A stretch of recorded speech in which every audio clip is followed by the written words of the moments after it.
Tagantag pagtagad mga kaigalaan kay arita balik tas mga issues diri sa ato kay nakontak na ginato sa Attorney Inocencio de la Serna. Naka-standby na sa linya may gala kay kagahapon nagpatawag sa press conference.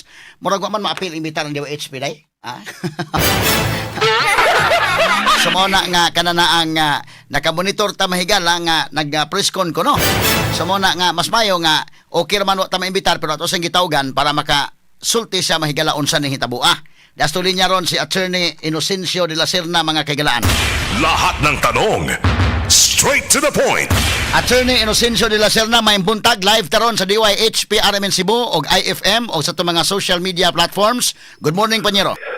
Good morning, Panyero, Attorney Rufil. Og sa tanan nimo nga naminaw sa internet og sa radyo. Unsa man ning kaso nga inyong ipasaka batok ni Cebu Governor Gwendolyn Garcia? Let us say ibutang nato ni og two classes ning Panyero, no?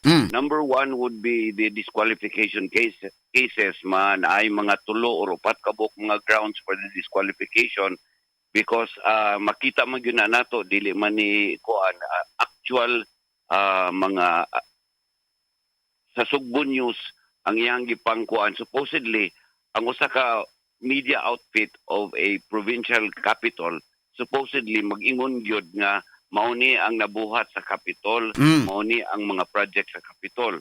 But the thing is, ang propaganda manggod nga iyang gipagawas karon would be unsa siya ka kwalipikado, unsa iyang nabuhat, unsa ang nabuhat sa mga kandidato niya sa probinsya. So kanang na we think on the legal aspect nga kuan man gyud nang na that is using government funds sa pagpalambo sa iyahang kuan kanang kandidatura. Di lang siya og kana sang uban niya nga mga candidates. Now kanang na ang paggamit anang na is one of the basis sa disqualification nga among isangat. Dili man mimo ingon nga kana siya disqualified na. The due process would dictate that we will be filing this. It will be the COMELEC, Commission on Election, to determine kung naababoy probable cause o kanang maigo bagyud siya or masud bagyud siya aning niya. Kay ang akong paghuman sa interview nakadawat kog mga text nga kuan nga niingon nga dito as far as Santander and in the south and as far as north in Bugo wa gyud ko kaila muingon lang gyud nga attorney. Salamat kami dugay na kaimi nga kami mga naami sa ubos wa gyud mi tingog salamat kay niingon. Ako lang yun yung ikuha na kay mo man hinahitabo. Salamat nga naa na meeting og diri sa kanang kinaubusan kay wa gyud mi kasabot na ron sa pamaagi sa provincial government. So kini grounding unsa pay laing grounds ninyo Panyero nining maong disqualification case against sa Governor Gwendolyn Garcia? No, ang kanang kung mugamit ka sa kaymanan sa provincial government, mugamit yung kagwarta sa disbursement anang naamo ng tanawon nga kuan kanang mahimo ba na nga actually in fact Panyero we are already drafting butang nato ni karon og mga let us say 80% kay may gahapon gipangutan nami nganong karon pa man ang akong tubag is it was only 2 days ago pod ang niadto didto usa ni ka abogado taga Mandawi nga niingon gyud sa dugay na ipod ni siya sa social media kuno nga sige lang yang uko. Now ni duol siya or na hibawa na mo nga mao siya ready man siya nga mo kuan mo na nga basically in the meantime nangutana kinsa lagi ang complainant ang amo sang tubag aning niya is dili pa namo is kuan unless and until ma-file namo sa Office of the Ombudsman o sa kanang COMELEC. Now the other one would be mao lagi ako tong gipakuan kanang sa COC. Now the COMELEC dili gyud na magbinuang kung itang nimo didto kung sabay mga kaso nimo unsa bay unsa ni status anat-anan. Nakita man gud namo Panyero Attorney Rufil nga ang katong second page na may gibutang didto nga na ba kay kaso unsang kasuha unsa ni status gibutang man gud nga didto ang not applicable. A research on the cases amo manggitanaw nga namang gyud siya duha. Ang usa gi-file ni kaning iyang Vice Governor nga si June Davide and the other one is Agnes Magpale. Now kanang naa akong gipasabot is this. Kung dili na nimo iyagyag or itugan, unsa pa ka nga mga kanang information nga dili nimo ihatag kung pangitaan ka. Kanang nagibutang man ang dili wala man magbinuang ang kuan.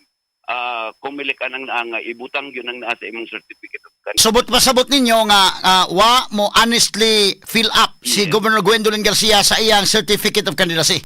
Yes, ang usa ka tao kung magtago-tago anang naa unsa pa ka ang uban nga mga mata nga iyang tago-taguan. Oo. So mao nang naa ba kanang inana kung mamakata anang ginagmay samot na ang dinko. So inana ang ato ang among pasabot anang naa.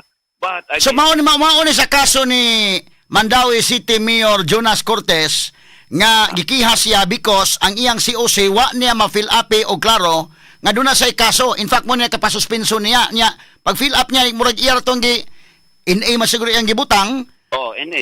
So mo nang gikihas siya. The same ani ang basis panyero. Maupod. Pero kadtong abogado nga nag-file ni kaso ni Jonas Cortez, dili nimo ang abogaduha ang inyong complainant? Dili nimo. Lahi ni. Maupod ni karon is the other one that we are filing is the usurpation of authority. Makita man gyud nato nga katulaging nakadungog mo gyud ko sa imong discussion atong tuwa sakto kay itong tuwa nga dili angay putol-putulon ang balaod.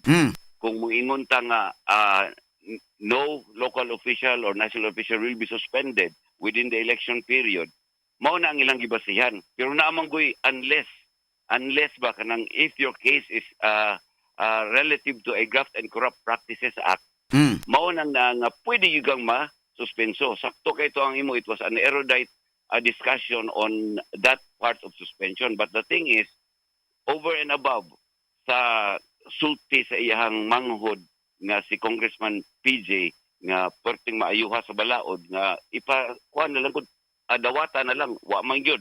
And we can see it on the mga iyang proklamasyon ba nga I will remain in office and do daghan kayo manggod ang legal implication anang na which may amount to a criminal and an administrative charge. Kay doing your job nga wala na kay kuan suspenso na ka and defiance of a due order of the kanang COMELEC og sa kanang sa balaod would entail another set of cases nga ma-file nimo. Tungod karon wa man gyud say I will remain in office ingon ana man. Now whether sakto na or dili mo gid ka mo bitaning mga abogado ta ani Panyero, we have to bring this to a higher court. Dili kita mo decide ini file na to mingon ta appeal din na dili ato ipa-decide ang due process man ta. So mo nang naa mo lagi mo ingon nga kanang mo ingon nga nganong karon pa man gyud gidawa wa man tay kuan anil political leaning. Ang importante is karon pa ning niya, so a duty as a lawyer atong isang at sa higher office. Nanaw na to kung unsay decision anang naa. Kung sayop mi, will take it as it is. And then kung sayop man gani pud ang pikas, magatubang gyud siya sa mga penalties angay sa anang sa Laura. Now, today is the last day prior to the election. When are you going to file that case? Kutas yung ayo. Ingon yung ko, nini mo, Panyero, Attorney Rufil. Kutas kayo. Timeline, ha? Today is Friday. Yeah. Last na karon. No. Ang kaning mga disqualification, pwede pa man after sa election. But mas mayo og ma-file ninyo sa labing daling panahon. Yes. But ang timeline is Thursday so Friday, Wednesday sa hapon, late in the afternoon mo po gyud among pagka-storya nga naay interesadong mo file anang naa, and then nagpatawag ko mao lagi na pagkagahapon dayon unya pagkahuman nag-overtime we are already 80% in filing the case, and we have I hope mahumanin namo before the office ends by today. Karon gini Panyero. So target karon kay last day naman ron prior to the election, so maybe within this afternoon ma-file na ninyong kaso. Nagkuha na lang mi og kanang kanabang mga necessary og kuan ba nga nang address, email address para klaro gyud ba. Mga inana na lang among mga ginagmay pero ang body is already there. At least ang initiatory pleading pwede na gyud nang ma-file ang kanina lang mga necessary requirements under the rules of court. But as of this time, you are not at liberty to divulge kinsa ning atong complainant. Just to protect also my law firm nga gitahasan aning niya, we will inform you as soon as possible. File na mo through email or personal service dito sa Office of the Ombudsman o sa COMELEC. Okay, wala ka mga pangutana at sila na gawas kuno na pa kay dugang impormasyon nga mahatag sa atong mga kaigsunan karon. Anyway, salamat sa time nga imong dati ko pagpaklaro aning niya. Ang among kwantuyo og tumong ani is just to really vent out what is really the important sa balaod nga ato yung sundon. Mao gyud gihapon to akong usbon sa katapusan nga nakalitan gyud ko. I am not a constituent sa province. Na ay text diri nga moingon mo salamat, nagpasalamat gyud sila iko ngano man di sa unahuna na ko ba nga unsa man ni sila mga nabiyaan. So anyway, salamat gyud gihapon So atong klarohon nga lahi ni atong complainant independent ni dili ni kontra or diwa kay bahid politika ni lahi ning inyo. Oo. Kung nagpatawag yun ko og kuan kanang press conference to show kay daghan na mo ingon binayran murag inana ba? To disabuse the people, bora na among gibuhat. Now if it is newsworthy man di kay daghan magyud kay ni kaadto dito. Pero na lang basta na muratog niingon nga ako tong giingnan tong usa ka news kuan news reporter nga palihog kog ingon sa tanan kung wala mo makaadto sorry gyud kaayo lang. Kami murag mi kapadag reporters DWHP wa mi maapil siguro sa invitation na. Mga 22 ka buok gyud kay. Wata ato dito. Oo.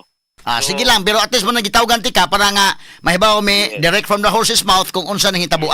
Yes, this is a kuan mayon po ni kay special interview para sa ninyo. Salamat kayo sa oras nga imong gihatag. Mao nay atong importante panyero nga at least na hibaw-an nato dinhi og murag makaingon siguro sa Governor Gwen kay daghan man nagipangkihas Governor Gwen karon murag ako na say sagang aning kalakiharon. Boss lang. Mao. But remember mo lagi we are in a rule of law. Kung naimong iya naman sa time nga motubag. Ato patubagon. Okay? Okay, sige panyero, salamat kayo. Salamat kayo. Okay, sa paghatag panahon. Okay, Ayong buntag. Thank you. Okay. Number 1 sa balita, number 1 sa komentaryo, number 1 sa drama, at number 1 sa serbisyo publiko. DYHP RMN Cebu, the official overall number 1.